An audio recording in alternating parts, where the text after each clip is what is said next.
Mary?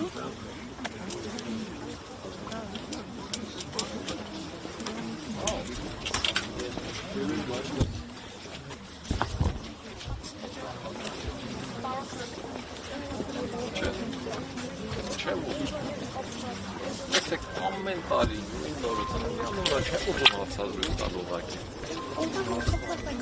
Օրվա հետ կապված ինչ ասեմ, Վազգենի ծնունդը շնորհավոր։ Ինչ ասեմ ավել։ Բայց միակ հարազատն է, պարոն Սարգսյան, որ այսօր տեսել ենք, միակը չեմ, նախ հարազատ, Վազգենը հարազատներ լիք շատ ունի, բարեկամների մասով էլ ասել է, որ ամբողջ սփյուռքն է իր բարեկամը, հենց որ այդտեղ էլ ճիշտ չէ, կներեք,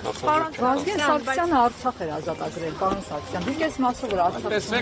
տեսեք ձեր պահվածքն է տա, այդ հենց ձեր համար չեմ ուզում հարցալ։ Արցախ էր ազատագրել, ինչն է սխալացում։ Սխալ բան եմ ասում, պարոն Սարգսյան։ Միանշանակ սխալ բան եք ասում։ Արցախի մասով ես բազմաթիվ անգամներ հարցազրույց եմ տվել։ Արցախից հետո,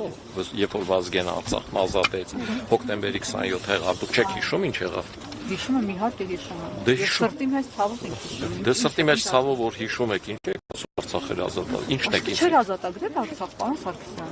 Լսեք, Արցախն ազատագրելուց հետո Վազգեն Սարգսյանի եղբայր Արամ Սարգսյանը անընդհատ պայքարել է։ Անընդհատ։ Պիտի դուք էլ շատ լավ հիշեք, դրանից հետո ինչ եղավ։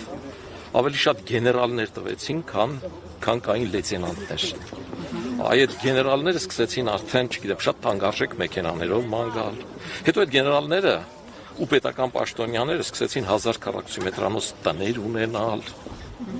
Հետո դրանից ավելի բարձր պաշտոնյաները սկսեցին նույն, չգիտեմ, մանումենտում հյուրանոցներ ունենալ։ Հետո սկսեցին 5000 դրամով քվե առնել։ Իսկ հիմա իմասով հարցրեք ու ուզում եք։ Հաղորդություններ, որոնք արվել են։ Նախկին իշխանություններն ասում են, որ իրենց պատժում են, որ ամեն օր դատարաններ են կանչում, որ իրանք ամեն օր դատարաններում հարցակնություն են տալիս, որ այդ դատարաններում իրենք ունեն փաստաբաններ, այդ փաստաբանները իրանք շահերը շատ լավ պաշտպանում են, ի տարբերություն այն ժամանակվա դատարանների, որ զազրախոսության հոդվածով իմ ընկերներից 1200 միտինգի հետևից գողանում տանում նստեցնում են։ Այն ժամանակ այդ դատարաններում ընդհանրապես 301 հոդվածը կպցնում էին վրաս, տունը 5 անգամ բան էին անում, ստուգում էին անցկացնում։ Իսկ հիմի դատարաններում են, այո, այդ բանը անօրինական գույքի բանով դատարաններում չեն, այսօր դատարանում չի առաջին, երկրորդ նախագահը, երրորդ նախագահը։ Իսկ դուք ինչ եք ուզում անեք, դուք ուզում եք, որ իրենց դատեն։ Մեղադրական ակտ չկա։ Գիտեք, ես դատավոր չեմ։ Մեղադրական ակտ չկա, պիտի դատարանում այդ մարդիկ ունենան հնարավորություն փաստաբան ունենալու իրանց իրավունքները պաշտպանելու։ Կարանում են պաշտպանել, չեն դատվել։ Դատախազներն այսօր ավելի թույլ են, քան են փաստաբաններ, ովքեր աշխատում են իրենց համար։ Շատ ավելի թույլ են, այո, որովհետև մասնավոր շատ ավելի լավ է վճարում։ Այդ առումով արդարադատության համակարգը շատ լուրջ խնդիրներ ունի։ Այս երկրի արդարադատության համակարգը շատ լուրջ խնդիրներ ունի։ Իսկ ընդհանրապես ես խնդիրների լուծումը ոչ թե դատարաններով, դատարանների միջոցով եղածը հետ բերելու խնդիրների նայում։ Ես ի սկզբանե ասել եմ, որ խնդիրները այս երկրում որ չկորցնենք, ընդհանուր ազգային համաձայնության գալու միջոցով պիտի լիներ։ Այդ ամեն ինչը աշխարհն անցել է, ճանապարհներ կա։ Այսօր էլ տեսեք, ստեղ ինչ էր։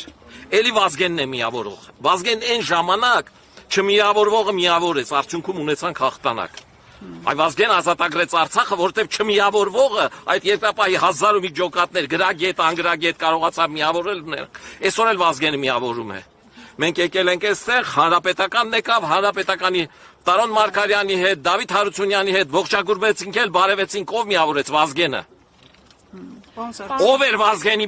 միավորածը բաժանում, ով էր Վազգենի դեմ 99-ին տարբեր կուսակցություններով մրցակցում, հետո Վազգենից հետո Վազգենի կուսակցությունը գողանում։ Գնացեք այդ հարցերը իրենց տվեք։